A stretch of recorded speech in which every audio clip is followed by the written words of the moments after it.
moment the wound comes, you have to forgive, and you have to draw. And I know you say, well, hey man, you don't know what I've been through. Yeah. Well, that's true, I don't. But I know what Jesus went through. It was my sins that put him on the cross. That's right. And so what I did wounded him. I mean, he could have called 10,000 angels to take him off that cross, but he forgave me. He looked into the future, 2,000 years in the future, and saw Sammy Tippett, that stupid guy who messed up, who blew it, who went his own way, and said, Father, forgive him. That's right. And he placed that forgiveness in me. So I have within me that ability to reach down and forgive the person who has hurt me, or wherever the wound has come from. Now, let me say that infection can come anytime. Here's the dangerous thing, and here's the subtle thing. A person can say, I choose to forgive, and 5 years down the road, that old thing pop its head up. That's right. Something happens that reminds you, takes you back, and that old wound, I mean, there's a scar, it's healed over, and it just kind of digs that up, Yeah.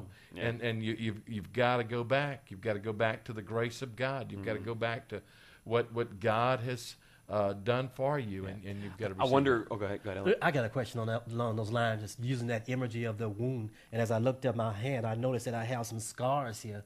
And I know that those scars took time to heal. Right. And it just didn't happen overnight. So my question then is there a process in all this? I mean, does this take time?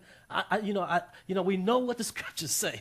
Right. We know that the scriptures say, we know what Christ has done for us. But, some of my this wound, and this one in particular, that took time to heal. That just didn't happen overnight. Elliot, that is a great question, because I think sometimes we just, all right, that's it. Let's move on. No more problems. And that's not the reality. And sometimes the quicker we move through that process, the more apt the bitterness is to be down there, what you were speaking of, and pop its head up later on. Because I don't deal with it. I just push it down, and then 5 years while I find out that I'm a bitter person. Well, let me take Dr. Tippett here. Take the medical illustration and go back to that. My wife had surgery, shoulder surgery. One wonderful surgeon did it here in San Antonio, good friend, but did shoulder surgery, did a great job. He applied what was needed to be. He went in, saw that there was all kinds of stuff in her arm that needed to be cleaned out in her shoulder. He did the cleaning out. He did what was necessary. Then he, took the stitches, put her shoulder back, everything back in place.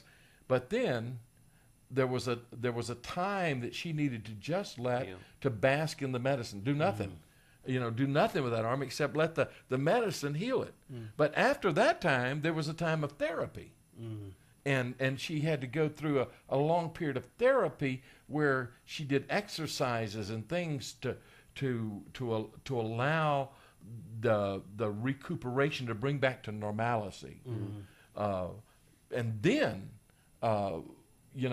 she still has to be careful with that arm because she realizes that, hey, there's something that was there in the past, so she has to be careful with it. So I think that what happens is whenever we're wounded spiritually in our hearts, we have to let the great physician, the great surgeon, come and clean out the garbage that's there and put, because there's a great wound, put on our hearts. We have to have that medication, and we need some time where we just let God do nothing but love us and heal us, and we need that time. Then we got to get back to trying to get back to normalcy, and because there's no doubt in my mind, some of the people listening to this have had some deep wounds and hurts, and it's going to take some time.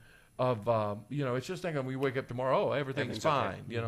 It doesn't work. I remember going to Rwanda, and in Rwanda, I can remember that there was people whose families were killed. Well, things aren't going to go back to normal tomorrow for those people. They're never. There's a sense in which those are never going to go back to normal because the people who are killed are not until we see them in heaven. If that's the case, we're never going to see them again. Right, but let me also say that they can live with dignity. Yeah. They can live not being drugged down and eaten up and tortured by this thing called bitterness. Something that you said in the text example, I think applies there. If someone were to have killed one of my family members, you use the words, Tex still has to be careful with her shoulder because she knows, she has the knowledge that there was a sickness there. It's healed now, but that could leave me vulnerable. And I think if someone has done something to that extent that has wounded you in such a way that it took you down for a while, took Tex's shoulder down for a while, then I must remember that that's a sensitive area of my life. And when I feel like someone else is coming close to that sensitive area, then I need to go to the Lord again and say, Doctor, I'm coming to you again. I need to be careful because there's somebody cringing or approaching this area that it could be a potential sore spot. And I wonder if bitterness, and maybe that's why the Bible calls it a root. We need to be mindful. I've got an area in my yard where roots, where weeds come often. And it's because I'm not getting the root. And I wonder if there are some hurts that are so deep. It spoke to me as you were using that example that I just have to be careful. Because that's an area of roots that are coming in my heart or a soft spot that I have to be careful. Would we consider those areas like that, those areas where those roots are in our heart, could they be like stronghold fortresses that we put up? Yeah. And we have to also be careful of that because, I think the Bible also talks about where if we have aught against our brother, right. We should go to that brother, right. and settle that difference, before we, bring our gift to the altar. So I'm thinking, if there's some stronghold that keep me from, I guess, having pure worship with God, then I probably need to resolve that issue. And that's why Paul tells us about these strongholds, these things that are, that over time have taken root in our heart, that we shouldn't have there, that we need to, cast down those things, take those things in captive.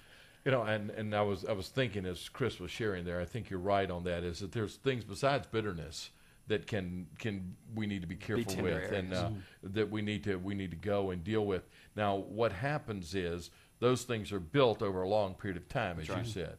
So one by one, we need to tear down that stronghold and take out those weeds out of our garden, so to speak. We need to remove the roots, but then we've got to replace it with something good, some good soil, and we've got to do that.